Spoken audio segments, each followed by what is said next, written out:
ডায়াবেটিসের ওষুধ যে খাচ্ছেন এতে সমস্যা কী হচ্ছে এটা খুব ভালো করে বুঝতে হবে।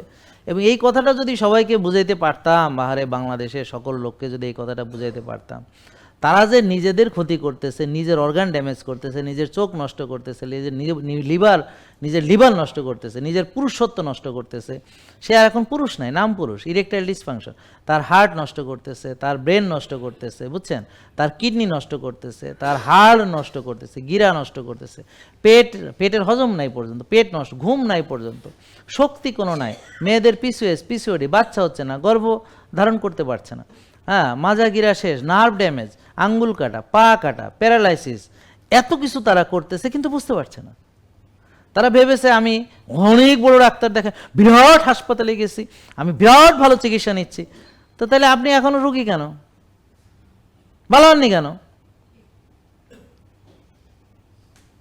বুঝতে পারছেন? তারা এই জিনিসটা বুঝতে পারছে না।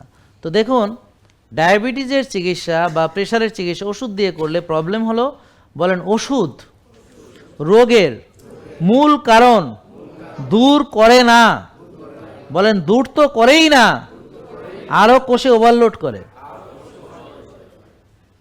বলেন 6 বেলা চিনি খেয়ে, ওষুধ দিয়ে, ইনসুলিন দিয়ে, রক্তের চিনি কোষে ঢুকিয়ে আগে থেকে ওভারলোডেড যে কোষ, মানে আগে থেকে যে কোষে জায়গা নেই সেই কোষকে আরো ফার্দার ওভারলোড করা।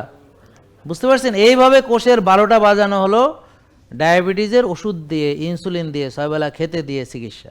এইভাবে আপনার রক্তনালী ব্লক হয়ে হার্ট অ্যাটাক হবে, এভাবে আপনার ব্রেন স্ট্রোক হয়ে প্যারালাইসিস হবে, এভাবে আপনার চোখ নষ্ট হবে ডায়াবেটিসের, এভাবে আপনার লিভার কিডনি সব নষ্ট হবে। তো অলরেডি অনেকের অনেক কিছু নষ্ট হয়ে গেছে যারা আজকে এখানে এসেছেন। তো অনেকেরই নষ্ট হয়ে গেছে, চেহারা দেখলে বোঝা যাচ্ছে যে তারা একটা খুবই বড় রুগী, তার কোনো শক্তি নেই, এনার্জি নেই, হ্যাঁ, সে খালি ওষুধ খায় আর ইনসুলিন দেয়, চেহারা দেখলেই বোঝা যাচ্ছে।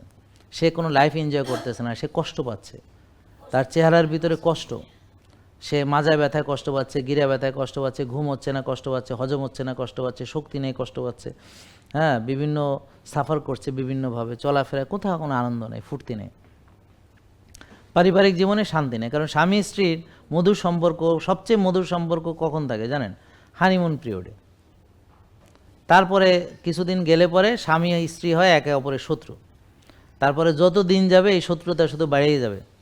তারপর এমন অবস্থা হবে, পারলে একজন আরেকজনের যদি খুন করে ফেলতে পারতাম, আর চেহারা দেখলে মেজাজ খারাপ। তার কারণ কি? কারণ ওই যখন বিয়ে হয়েছে তখন তো দুজনেই সুস্থ ছিল মোটামুটি, তারপর যত আস্তে আস্তে বড় রুগী হয়েছে ততই তাদের দূরত্ব বাড়ছে। কারণ স্বামী এখন পুরো বউয়ের চাহিদা মেটাইতে পারে না, স্বামীর কোনো ক্ষমতা নাই। আবার স্ত্রী ওদিক দিয়ে তারও রোগে, সে আবার স্বামীকে চায়ও না। তাই জন্য ওরা ভাই বোনের মতো সংসার, কারণ স্বামী স্ত্রী যদি ভাই বোনের মতো সংসার করে তাহলে তো আর এটা সেই স্বামী স্ত্রীর সংসার হইল না। তো তাদের ভিতরে তো আর ওই জিনিসটাই নেই, মানে স্বামী স্ত্রীর যে মূল সম্পর্ক সেটাই নেই, তাহলে আর থাকলো কি? তো এই বিষয়টা আমাদেরকে বুঝতে হবে। জেকে লাইফস্টাইল, ওষুধ মুক্ত সুস্থ জীবন।